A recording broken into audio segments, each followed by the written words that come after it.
రేపటి నుంచి జరిగే అసెంబ్లీ శాసన మండలి సమావేశాల్లో ప్రజలకు ఉపయోగపడే కీలక నిర్ణయాలపై చర్చించబోతున్నామని బీజేపీ ఎమ్మెల్సీ సోము వీర్రాజు తెలిపారు.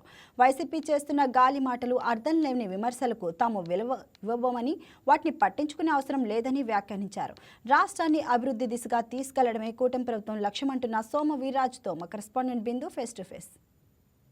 సభలో మనతో పాటు అంటే రేపు జరగబోయే సభలో ప్రజలకు సంబంధించి ఎటువంటి విషయాలపైన చర్చించాలనే దాని అంశంపైన కూడా ఎమ్మెల్సీ సోము వీర్రాజు గారు ఉన్నారు. ఆయన అడిగి తెలుసుకుంది. సార్, ప్రజా సమస్యల మీద ఏమైనా చర్చించబోతున్నారు?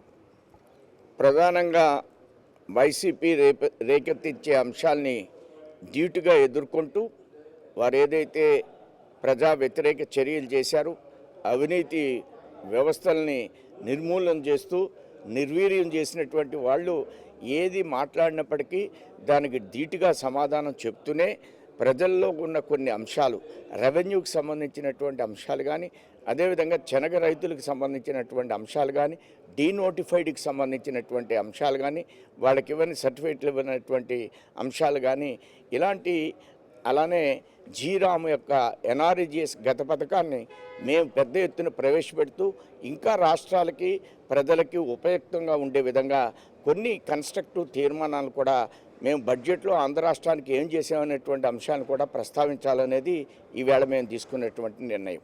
సార్, ముఖ్యంగా మొన్న బడ్జెట్ ప్రవేశపెట్టిన తర్వాత బడ్జెట్లో కనీసం సామాన్యుడికి ఉపయోగపడే ఏ అంశం కూడా లేదని కూడా అటు చూసుకుంటే వైసీపీ వాళ్ళు తీవ్రంగా విమర్శిస్తున్నారు. దాని మీద ఏమంటారు? ప్రతి వ్యక్తికి, ప్రతి గృహానికి, సామాన్యుడికి సంబంధించినటువంటి బడ్జెట్ భారతదేశంలో ప్రజానికానికి 90% పబ్లిక్కి ఈ బడ్జెట్ ఉపయుక్తమైనటువంటి బడ్జెట్గా నేను అభివర్ణిస్తున్నాను.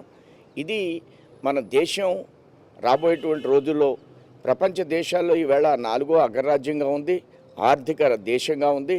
రాబోయేటువంటి రోజుల్లో ఈ బడ్జెట్ ఆధారంగా 3వ రాష్ట్రం, 3వ దేశంగా తీర్చిదిద్దాలనేటువంటి ప్రయత్నంతో ఈ బడ్జెట్ని అన్ని వర్గాల ప్రజలకి ఆమోదయోగ్యంగా, అన్ని వర్గాల ప్రజలకి ఉపయుక్తంగా ఉండే విధంగా దీన్ని నిర్మాణం చేయడం జరిగింది.